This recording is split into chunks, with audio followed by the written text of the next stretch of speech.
एक ऐसा यूनिवर्स जिसे आप कल्पना भी नहीं कर सकते। महाभारत की इस युद्ध में अमिताभ बच्चन को आचार्य द्रोणाचार्य के पुत्र अश्वत्थामा के रूप में दिखाया गया है और कृष्णा अश्वत्थामा को श्राप देते हुए अपने कल के अवतार के बारे में बताते हैं और मूवी स्टार्ट होता है। मूवी की पहले ही सीन में कुछ बच्चे और बूढ़े को बंदी बनाते हुए नजर आ रहा है और वो लोग काशी जा रहे हैं जहाँ पर राक्षस है जो लोगों को बंदी बनाकर उसे यूज करते हैं, खासकर लड़की को। लेकिन वहाँ के एक बुजुर्ग को पता था कि एक कीमती पत्थर तभी चमकेगा जिसके कोख में भगवान पैदा होगा और जिस दिन भगवान पैदा होगा उसी दिन इस राक्षस की बंदी से सबको छुड़ा के ले जाएगा।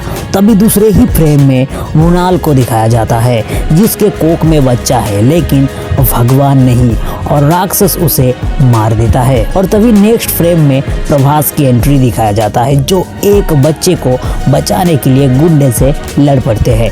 मूवी की यूनिवर्स आपके पल्ले नहीं पड़ेंगे क्योंकि इस यूनिवर्स में सब रोबोटिक दिखाया गया है, लोहे का कपड़े, जूते, सब कुछ। यहाँ पर पैसे को सभी लोग यूनिट्स बोलते हैं और इस लड़ाई में रेबल स्टार प्रभास जीत जाता है। और दूसरे ही सीन में दीपिका पादुकोण को दिखाया जाता है जो कॉम्प्लेक्स में सैकड़ों लड़की के साथ बच्चे पैदा करने के लिए बंदी है। कॉम्प्लेक्स एक ऐसा जगह है जहां आसानी से कोई नहीं आ सकता। यहाँ लड़के को बंदी बनाकर काम करवाया जाता है और लड़कियों को लैब की मदद से प्रेग्नेंट किया जाता है और पॉजिटिव लड़की को 150 दिन तक वही बच्चा अपने पेट में रखना पड़ता है। लेकिन कोई भी लड़की ऐसा नहीं कर पा रही थी क्योंकि वो इतना ही डेंजरस है कि वो अपना जान गंवा देती थी और इसके वजह से सुप्रीम को सीरम नहीं मिलता था। अब आप सोच रहे होंगे कि सुप्रीम कौन है? सुप्रीम इस कॉम्प्लेक्स का राजा है जो सीरम के तलाश में था और उसी प्रेग्नेंट औरत के पेट से सीरम लेके अपना प्रोजेक्ट के को पूरा करता। लेकिन कोई भी लड़की अपने पेट में 150 दिन तक बच्चा नहीं रख पाती थी और वही दीपिका 180 दिन तक प्रेग्नेंट थी, लेकिन वो बात सबसे छुपाते हुए क्योंकि दीपिका अपने बच्चे को जन्म देना चाहती थी। इसके बाद प्रभास को दिखाया जाता है जो एक मामूली इंसान है और कर्ज में डूबा हुआ है। प्रभास का बरसों से सपना था कॉम्प्लेक्स जाना, वहाँ के लग्जरी लाइफ को देखना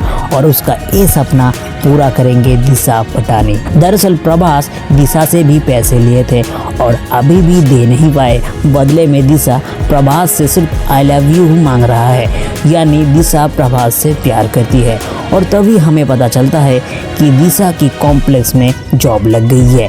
ये बात सुनकर प्रभास दिशा को पटाकर कॉम्प्लेक्स के लिए मना ही लेते हैं। इधर दीपिका की प्रेगनेंसी का सच कॉम्प्लेक्स में पता लग जाता है और वहाँ के लोग दीपिका को जोर जबरदस्ती ले जाते हैं सीरम निकालने के लिए। दूसरी ओर अश्वत्थामा को इस बात का ज्ञात होने लगता है और एक तरफ प्रभास को दिखाया जाता है। मूवी का ये सीन देख के ऐसा लगेगा कि शायद प्रभास का कनेक्शन इन सब में से है। इसके बाद दीपिका अपनी दोस्त की मदद से टनल के अंदर से भाग जाती है और तभी नेक्स्ट सीन में एक धनुष दिखाया जाता है जो प्राचीन काल की हथियार है जिसे हर कोई उठा नहीं सकता। जो भी इसे उठाएगा उसकी मृत्यु निश्चित। इसे सिर्फ असम दिव्य शक्तिशाली ही उठा सकता है। इधर दीपिका को लेके भाग रहा है समवाला की लोग जहाँ एक लड़की और 2 लड़का होता है और उसका पीछा करता हुआ पहुंच जाता है कॉम्प्लेक्स के राक्षस जहाँ दीपिका को बचाते हुए उस लड़की की जान भी चली जाती है और तभी आता है अश्वत्थामा और उन्हें बचा लेता है। इधर प्रभास भी गलती से वहां पर चला जाता है और अश्वत्थामा समझते हैं कि प्रभास कॉम्प्लेक्स के ही आदमी है और दोनों के बीच घमासान जंग छिड़ जाता है। अंत में अश्वत्थामा दीपिका को संभाला ले जाता है जहां सभी लोग उसे माँ बुलाती है क्योंकि दीपिका की पेट में जो बच्चा था वही आने वाला भगवान था। लेकिन दीपिका इस बात से अनजान था और उसे ये सब शॉकिंग लगा। इधर प्रभास गुस्से में था क्योंकि अश्वत्थामा से वो हार चुका था और इसका बदला लेने के लिए कॉम्प्लेक्स वालों से हाथ मिलाया और कहा कि अश्वत्थामा काफ़ी पावरफुल है और सिर्फ वो ही उसे हेड टू हेड लड़ सकते हैं, लेकिन बदले में उसे कॉम्प्लेक्स जाना है। और इसी शर्त पे प्रभास निकल पड़ता है संबाला, जहां कॉम्प्लेक्स के आदमी भी वहां हमला बोल देता है। संबाला में फिर से घमासान युद्ध होता है और वही घमासान युद्ध में प्रभास बेहोश हो जाता है। तभी अश्वत्थामा की लाठी प्रभास के हाथ पे आते ही लाठी का शक्ति बढ़ जाता है और ये देखकर अश्वत्थामा चौंक जाता है, क्योंकि वो लाठी सिर्फ कर्ण के छूने से ही ऐसा होगा।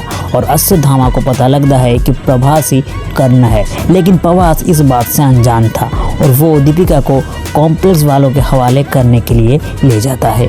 इस पूरी मूवी में प्रभास को विलेन नजर आएंगे, लेकिन असल में बात कुछ और ही है और पार्ट 2 में इसका खुलासा होगा। अंत में सुप्रीम को किसी एक औरत की सीरम मिलता है और सिर्फ एक सीरम से ही सुप्रीम इतना ताकतवर बन जाता है, इतना ताकतवर बन जाता है कि वो धनुष उठा लेता है। अब आगे क्या होगा? क्या प्रभास दीपिका को कॉम्प्लेक्स के हवाले करेंगे?